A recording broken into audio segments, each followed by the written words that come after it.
Hello friends, नमस्कार. Welcome to Siddhu's kitchen. आज आपण लापसी रवा आहे तर ह्याची खीर करणार आहे. तर इथं मी हा रवा भाजायला ठेवला आहे. हा रवा व्यवस्थित भाजून घ्यायचा आहे. आता हा रवा आधी असा कोरडाच भाजून घ्यायचा. आता आपण ह्या खिरीमध्ये हे ड्रायफ्रूट्स टाकणार आहे आवडीनुसार आपल्या. इथं मी हे बदाम, त्यानंतर किसमिस ब्लॅक आणि हे येलो कलरचे, त्यानंतर पिस्ता, गूळ आणि खोबरं किसून टाकणार आहे आणि वेलची आणि लागणार आहे त्यासाठी दूध. तर आपण आता हा रवा व्यवस्थित मंद गॅसवर भाजून घ्यायचा.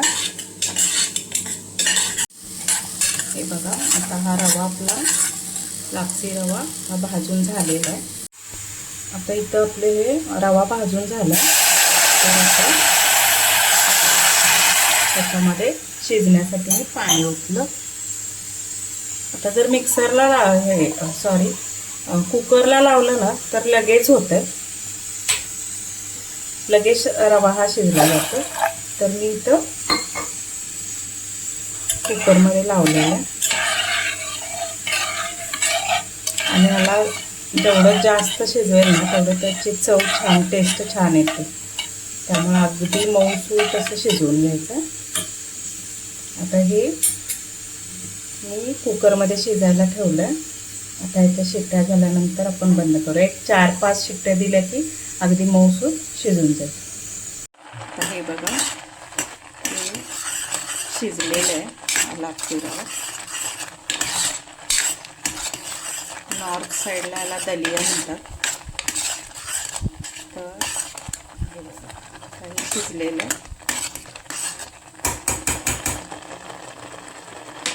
आता काय करायचं, आपल्या आवडीनुसार गूळ टाकायचं आहे. त्याला मी अजून शिजवणार आहे.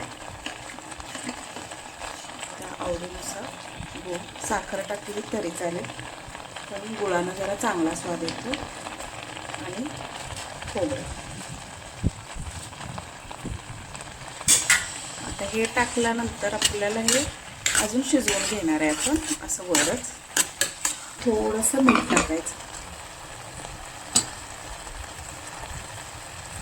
एकदम थोडंसं, 1 पिंच.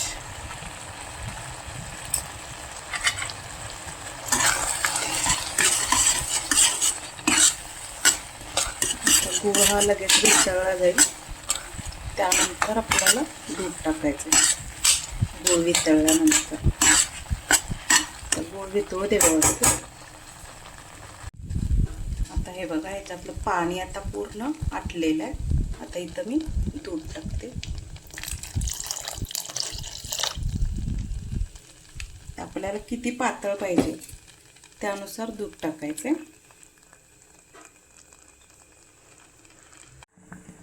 आता ह्याच्यात आपण दूध टाकलंय, थोडीशी दुधाची साय पण टाकूया.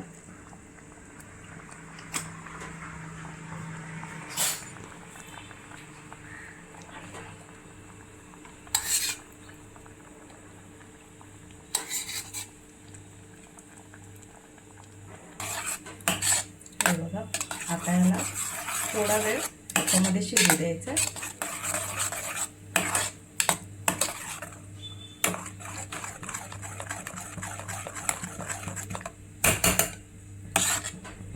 याला थोडा वेळ अजून शिजू देऊया. आता इथं आपण हे ड्रायफ्रूट्स तुपात हे करून घेऊया, रोस्ट करून घेऊया.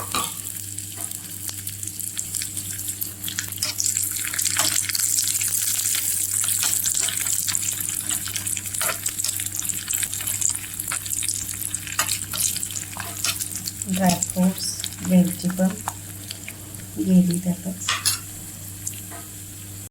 हे बघा, आता हे त्यामध्ये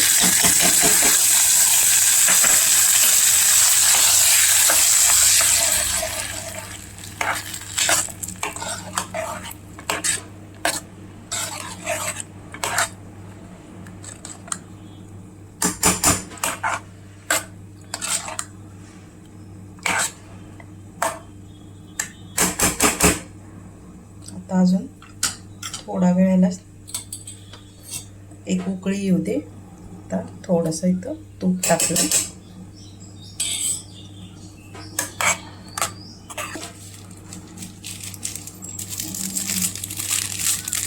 खसखस थोडीशी टाकूया.